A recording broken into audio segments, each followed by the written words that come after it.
I have found nothing better that fixes the previous mistakes that we've made. And let's be honest, we all make mistakes with patients and handling patients and with our employees and with other people because that's part of life, right? You're never going to be at a point where you're not making a mistake, and a mistake is a learning opportunity. So what we're going to talk about today is called apology visit. It is the best tool to get through a mistake and try to get to the other side with a new understanding, a new commitment, and a new teamwork approach. So the apology visit is exactly as you would expect. It is a moment for you to apologize for the role that you played in the issues that were created.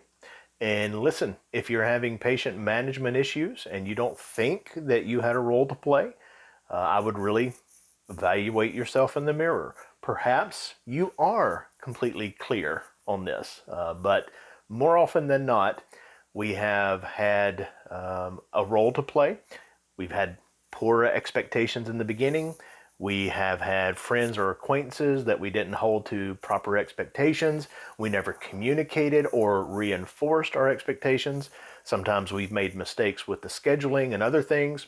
So this is not the mistake that you made that's easily fixable. Hey, we had a billing error. We actually sent you a bill that wasn't necessary. I apologize for that. I hope you understand it wasn't intentional. It's not this kind of mistake. It's the mistake that is now producing issues in the relationship from this point on.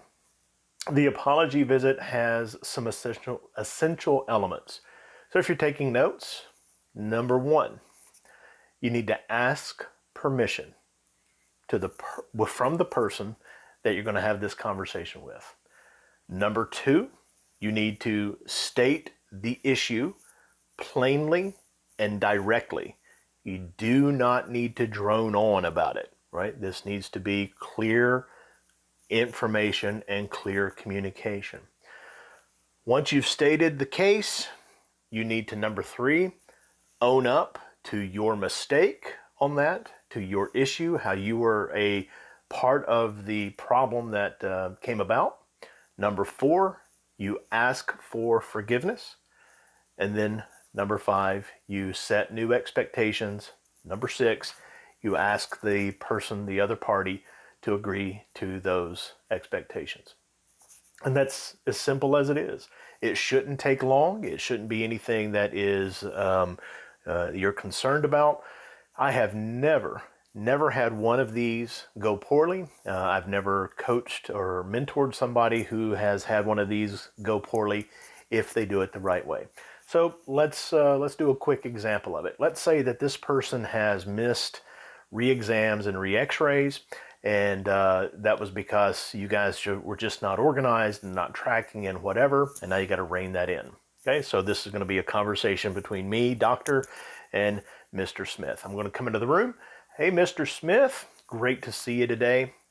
I have a concern about your care and your future in our office.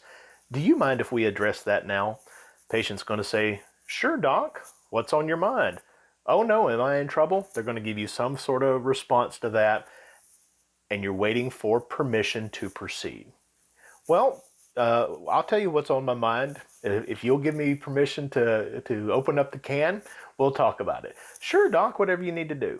I'm going to try to sit down knee to knee with the person. This is an intimate conversation. Then I'm going to state the case. Mr. Smith, unfortunately, we missed your re-examination, re-x-ray date a few months ago, last year, whatever it may be. And that's a problem because without that data, we cannot render the best care possible to you. Your body changes, your needs change. We need to be aware of that and documenting that. It's our fault. We messed up on the schedule. We weren't organized, but unfortunately you potentially pay the price for that. Will you forgive me for that? Will you forgive us for that? Now, when you ask that question, patients are typically going to say, oh, doc, come on, that ain't no big deal. Or, Oh, come on, we all make mistakes. You know, they're gonna affirm you in that rather than forgive you in that. Stay with it, stay the course.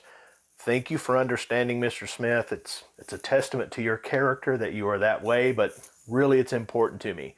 Will you forgive me for the mistake that was made? Yes, Doc, I will, but I don't think I need to.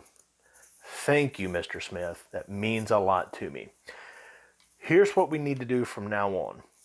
First things first, we need to get this re-x-ray scheduled. So we'll have Natalie do that at the end of our visit today. And then we need to make sure that you're scheduled out for these on the pace that you need so that we can make sure that you get the very best care and exactly what you need. Can you agree to those terms? Does that make sense to you? Now, most of the time you get, absolutely, Doc, that's not a big deal. Sometimes you're going to get, well, what does that really mean? You might have to go into some more explanation. I'd rather be very crisp and clear on my apology and then have to fill in the blanks that they've created rather than overstate it to begin with. So I may restate it, I may fill in the blanks, I may whatever, help them fix the issue that they perceive. Okay, can you live up to that? Can you agree to those terms? Sure can, Doc. Great. Thank you so much. Big hearty handshake, pat on the back. I appreciate you working with me in this. This means a lot to me. Thank you so much. You get your visit done, whatever, you escort to Natalie, you tell your scheduler the conversation that you had, the agreement that was reached, and that now we're on to a new set of expectations. And the postscript on this, extremely important. If the person starts to violate the new expectations, the first time that happens, you have to address it. If you don't address it, you are creating another apology visit in the future, and there's only a finite number of these that the patient's going to allow you to have. Remember, confrontation delayed is contention magnified. So it may be difficult to have that moment to say, wait a minute, we agreed to this. You're not living up to what you agreed. That may be very uncomfortable for you. But would you rather have the blow up in the office 6 months later, or the negative Google or Yelp review 6 months later? See, the confrontation delayed is the contentiousness that is magnified. So there's the apology visit.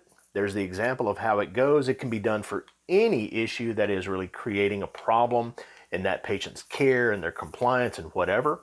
And that's how you proceed forward, get the front desk on the same page, like mommy and daddy are now on the same page for the kiddo. And then most importantly, necessity. If they back off on that agreement, you have to address that. In fact, if you're not willing to address it, I would recommend you never do the apology visit to begin with. It's that critical and that important.